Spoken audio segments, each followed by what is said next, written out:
Je vous remercie, Monsieur le Président, mes très chers collègues. En ce jour où nous sommes ici réunis, notre Assemblée nationale a rendez-vous avec l'histoire.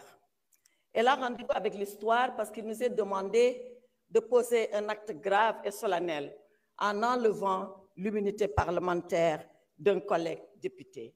Serions-nous, mes chers collègues, à la hauteur de la gravité de l'acte qu'il nous a été demandé de poser? Je l'espère. Je prie sincèrement que nous puissions être à la hauteur de la gravité et de la solennité de l'acte qui nous a été demandé de poser. Dans son épître aux Corinthiens, l'apôtre Paul, martyr de la foi, disait ceci à ses fidèles. Si le ministère de la condamnation est glorieux, le ministère de la justice est encore plus glorieux que celui de la condamnation. Oui, il avait tout à fait raison. Le ministère de la condamnation, c'est le ministère de l'examen des faits. Le ministère de la justice, c'est celui de la balance qui pèse et qui suppose les faits. Avons-nous été justes avec notre collègue? Avons-nous pesé et supposé avant de prendre la décision? Bien sûr que non.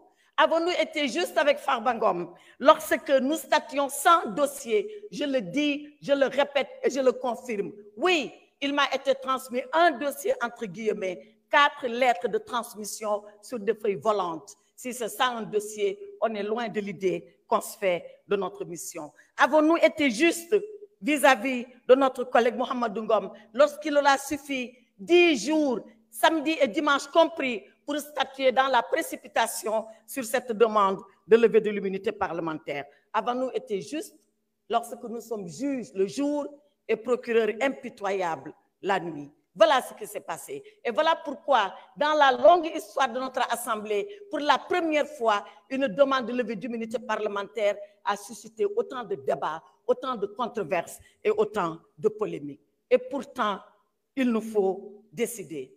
Il nous faut décider parce que nous sommes l'Assemblée nationale. Il nous faut décider parce que nous sommes les représentants que le peuple a envoyés ici à notre place. Il nous faut décider parce que nous devons être une assemblée juste, une assemblée nationale, une assemblée souveraine et une assemblée de rupture, comme on l'a promis aux Sénégalais.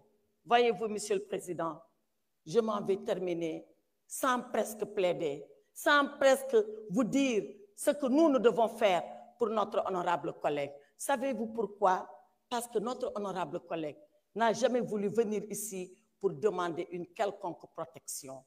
Il ne l'a jamais demandé. Parce que dans le Fouta lointain d'où nous sommes originaires, il nous a appris une chose. Il nous a été appris là-bas que vivre dans la peur est un échec de la vie. Nous n'avons pas peur, nous, de la mort. Et c'est pour ça que nous n'avons pas peur de la vie. Et Mohamedou Ngom est prêt à affronter la vie parce qu'il sait qu'il va affronter un jour la mort. Sousi maya, kuli maya, sous maya, menen kudum min jangina, kudum min gandi, kudum min muynina, kudum wala men pipi futankobe, farbinu sousi, mo wour, obu sousi, mawo may, te dum do ma gas, ender Sénégal, min jabata ha ila yawmi dini, penali, in pawe edo wamen, min jabata ha ila yawmi dini, gonga men, ina tete,